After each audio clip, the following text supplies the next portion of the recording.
골다공증 이러면 낫는다. 김철중의 이러면 낫는다. 오늘은 뼈도둑을 수배했습니다. 골다공증이죠. 골다공증에 대해서 얘기하실 분을 의사분을 우리가 수배했습니다. 세브란스 병원 내분비내과 이유미 교수입니다. 네, 안녕하십니까. 이 말 하지 말라 그러는데 내분비내과 최고 미녀의사 이 말 하지 말라. 그냥 뼈도둑 잡는 경찰로 해주십시오. 알겠습니다. 네. 골다공증에 대한 일단 정의가 뭐예요? 정의가. 뭐 그야말로 이름이 그냥 다 얘기해주고 있지 않습니까? 뼈에 구멍이 많이 나는 병이다. 그래서 그 이름 때문에 저희가 구멍이 많이 나는 이제 양적 감소를 주로 이제 생각을 했었는데요.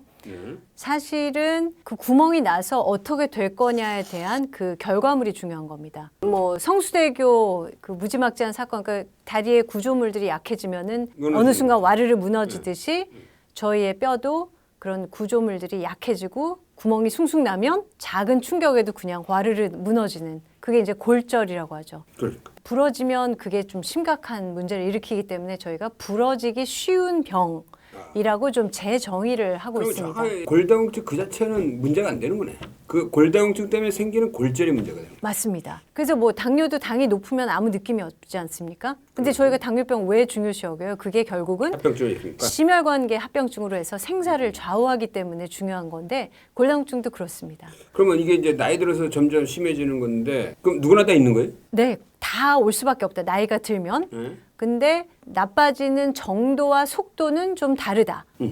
성별과 또 유전적인 요소에 따라서 다르다 이렇게 볼 수 있겠습니다. 누구나 오긴 오죠. 근데 여자가 많다고 돼 있잖아요. 네. 여자가 왜 더 많은 거예요?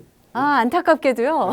기본적으로 우리 뼈도 되게 건강한 이유가 타고난 뼈만 있는 게 아니라 10년마다 뼈가 이제 새로이 거듭나거든요. 이 뼈 자체가 10년마다 새로운 세포로 변하는 거예요. 그렇죠. 이제 파골세포라는 뼈를 갉아먹는 세포들이 갉아먹고 또 새로 만드는 그 조골세포, 뼈를 만드는 세포들이 고기를 픽스해가지고 그게 한꺼번에 바뀌는 게 아니라 여기 바뀌고 계속. 그러니까 절묘한 조화를 하는 거예요. 절묘한 조화로 10년 만에 한 번씩은 다 새로운 뼈로 거듭나는데 10년 전 뼈는 내 뼈가 아니네. 그렇죠.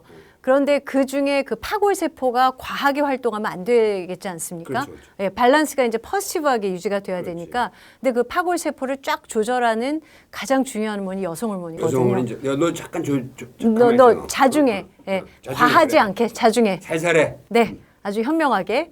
근데 폐경이 되면은 여성 호르몬이 바닥으로 가면서 이 파골세포들이 이제 아무런 제어 없이 왕창 활동을 하게 되면서 뼈를 만들고 없어지는 밸런스가 이렇게. 그러니까 많이 없어지니까 구멍이 송송송송 나는데 남성들은 남성 호르몬 자체도 천천히 떨어지고요. 여성들은 오다가 팍 떨어지니까 여성 중에 50세 이상의 둘 중에 하나는 골다공증이 올 수밖에 없다. 아쉽지만요.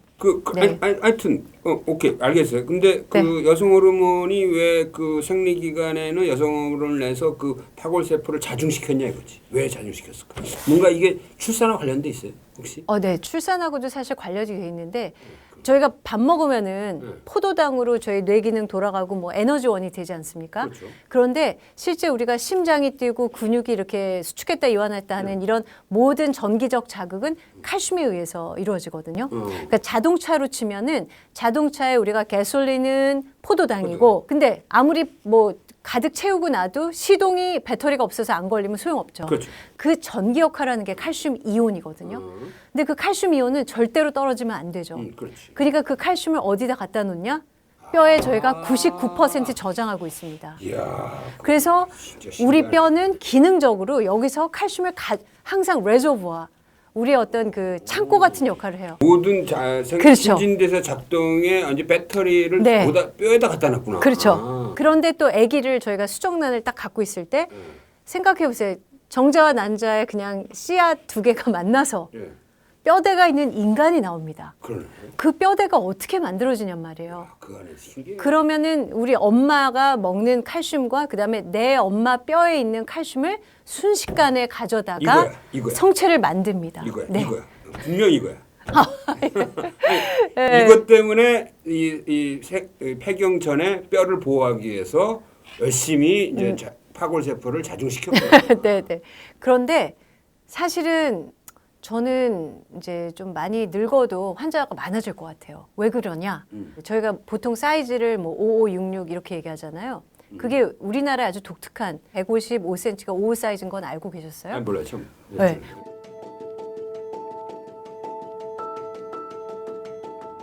우리나라 사이즈가 그렇게 결정이 됐어요. 수십 년 전에. 그러니까 거의 초등학교 아이들의 사이즈인 거예요. 근데 지금 우리 사사를 입는 20대가 있어요? 대부분이 4사를 향해서 다이어트를 하죠.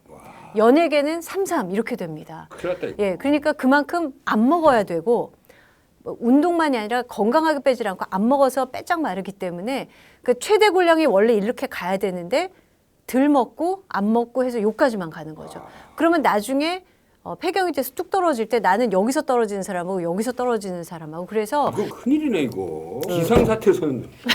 아니 지금 20대들은 다 나중에 폐경 후에 너무나 골다공증에 빠질 가능성이 그렇죠. 커지고. 나중에 가서 찌는 게 아니라 처음부터 건강해야 이게 되거든요. 최대 골량이라는 게 좀 예, 가져야 예. 되는구나. 근력이 딱 유지가 돼야 되는데 그걸 저희가 확 빼버리니까 지금 남녀 공이 사실 저희 20대가 조금 위험해요. 야, 이거 예. 그 용가리 통뼈는 어디서 나온 거예요 도대체? 용가리 통뼈.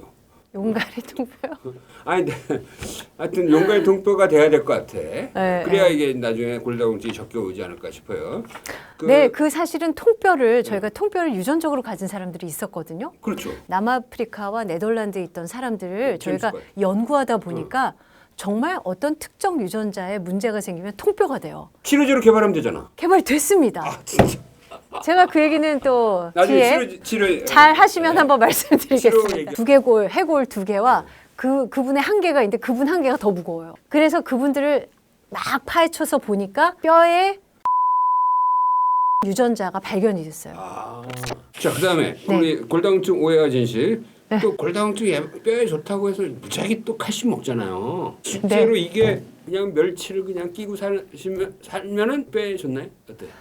먼저 이거부터 말씀드리고 싶어요. 저희가 뭐 비타민이든 미네랄이든 보조제든 예전에 우리가 못 살 적에 예. 또는 지금도 아직은 조금 경제적으로 어려운 나라에서는 그런 것들이 부족해서 뼈가 약해지는 병들이 절대량이. 있어요. 부족하면 나쁜 건 맞는데 우리는 이제 잘 좋은 음식과 괜찮은 정도의 영양 상태인 데서 오버로 추가로 서플러스로 더 먹는 게 도움이 되는가에 대해서는 칼슘뿐만이 아니라 많은 비타민이 아시겠지만 미국에서 임상시험 많이 했는데 나온 게 없죠. 부족하지 않은 상태에서 더 먹는 거 더 많이 영양소가 들어갔을 때 효과 있으냐? 할 때는 증명된 게 없어요. 효과 있다라고 증명된 건 없다. 없어요. 그래서 저희가 어떤 특정 질환을 앓고 있거나 상태가 나쁘거나 좀 부족하거나 연세가 많이 드셔서 음식을 많이 섭취를 못할 때는 보조제가 약간 도움이 될 수 있지만 근데 칼슘도 마찬가지고 다른 건 제 분야가 아니니까 칼슘이나 비타민 D만 말씀드리면 우리 몸에 칼슘이 과한 것은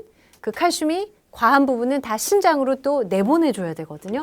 그러면서 돌이 잘 생겨요. 미국은 이미 그걸 알고 있었기 때문에 칼슘 보조제에 대한 위험을 이미 얘기를 했었고 근데 최근에 이슈가 됐던 거는 특히 미국이나 뭐 호주 이런 북미는 칼슘을 더 워낙 많이 먹고 있는데 더 먹었더니 우리가 나이 들면서 오는 심혈관계의 석회화가 더 진행되더라. 그러니까 그냥 한마디로 과유불급이고요. 비타민 D도 또 마찬가지입니다. 보통 우리가 그 골다공증 검사를 찍잖아요. 네. 근데 그 기준이 뭐 마이너스 2.5 이러잖아요. 네, 네, 네. 그 T 마이너스 2.5. 네, T 점수. 이건 왜 뭐 그 점수는 뭐예요? 도대체? 아 이거 정말 제가 꼭 설명드리고 싶었어요. 왜냐하면 듣긴 듣는데 이게 뭔지를 모르고 그러니까. 오시기 때문에. T가 갑자기 왜 나와? 네, 기자님 뵈러 오면서 지금 너무 지금 인상적인데 뼈가 너무 많아가지고 네. 지금 우리 보시면 뼈대 엑스레이. 있는 분위기예요. 여기. 아 정말 뭐 제가 이 자리에 앉아. 다음에 앉으세요. 네, 골 밀도는 지금 엑스레이에서는 저렇게 하얀 게 이제 뼈지 않습니까? 그렇죠. 근데 저것만 봐서는 뭐 부러졌다 아니다 정도, 그 다음에 하얗다 아니다 이렇게 알 수 있는데 하얄수록 저게 밀도가 높은 뼈예요. 그러겠죠. 근데 저희가 알고 싶은 건 양이죠. 저게 양이 얼마나 됐는가를 알고 싶어서 엑스레이를 투과한 다음에 거기에 그 미네랄 카운트를 볼륨에 따라서 그램 퍼 센티미터 제곱으로 나눈 것이 이제 골 밀도예요. 네, 밀도를 잴 수 있는 이 단위값이구나 이렇게. 그렇죠. 그런데 제가 만약에 지금 기자님의 저거를 찍었다.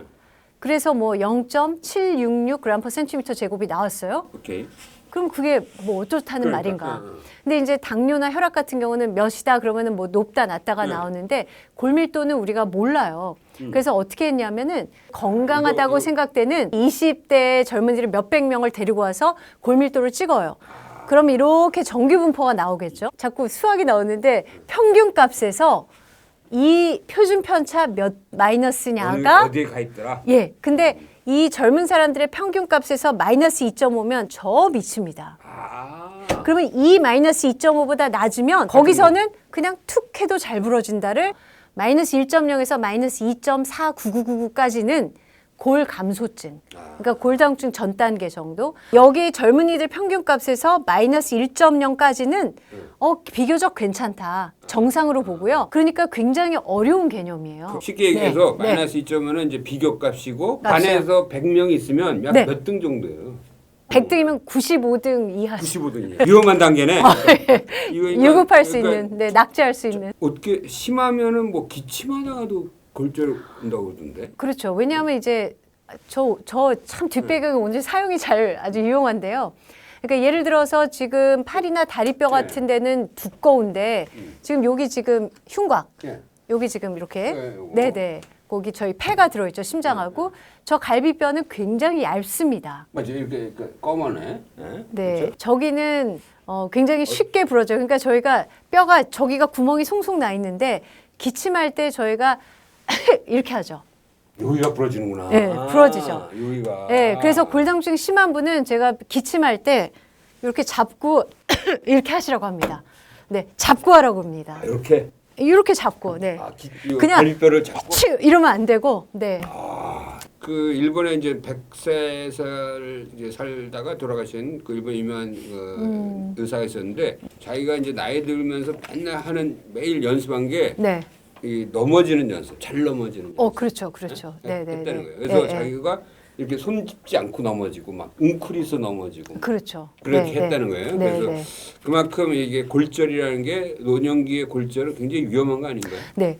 폐렴으로 돌아가셨다, 뭐 심정지로 돌아가셨다 그러잖아요. 부고가 나서 이제. 근데 가서 들어보면은 폐렴이 되기 전에 6개월이나 12개월 전에 부러졌었다. 예. 골반뼈, 뭐 고관절, 대퇴골이 골절돼서 이래저래 누워 계시다가 밥도 누워서 드시고 그래서 흡임성 폐렴이라고 해서 이제 식도로 넘어갈 게 기도로 넘어가서 폐렴이 된다거나 오래 누워 있으시면서 이제 살이 짓물러서 욕창이 생기고 그 욕창에서 균이 들어가서 폐혈증이 되고 또 많이 안 움직이시면 다리 밑에 그 혈관에 정맥에 혈류가 늘어붙으면서 혈전이 생기고 그게 폐나 뇌로 날아가면 색전증으로 소리 소문 없이 또 돌아가시는. 그러니까 골다공증 골절은 거의 뭐 우리나라 데이터로도 다 분석이 됐는데요. 특히 남성일수록 80대 이상이면은 대퇴골 골절은 10분 중에 1년 내로 3분에서 4분이 반드시 돌아가십니다. 암보다 더 위험해요. 네. 그리고 황당해요. 막을 수 있었다는 게 포인트거든요. 피할 수 있었다. 이러면 낫는데. 그러니까. 이러면 낫는데 이렇게 됐다. 10명 중에 3명 1년 내 사망이야. 네, 맞습니다. 이야, 무섭다 이거. 무섭습니다. 엄청나게 무섭네. 네. 당신의 뼈가 부러지면 삶이 부스러진다. 삶이 골절된다. 네, 이렇게 말씀을 드립니다. 아니 그게 실제로 데이터가 맞는 데이터가 얘기를 해주고 있으니까요. 네, 네. 겁주는 얘기가 아니라. 예, 맞습니다. 자, 알겠습니다. 오늘 이러면 낫는다도 있었지만 저러면 죽는다도 굉장히 많았어요. 저러면 죽는다 많습니다. 그래서 오늘 골다공증의 오해 진실 우리 세브란스 병원 이은미 교수랑 얘기를 나눠봤습니다. 파골세포를 조절할 수 있는 약제를 헤매고 다녔죠. 지금도 치약에 있어요. 뼈에 턱 붙어서 억제를 해주는 거예요. 그게 되게 신기한 약이네. 네. 그러니까 뼈를 잘 만드는 세포를 부추기는 그런 약은 없어요?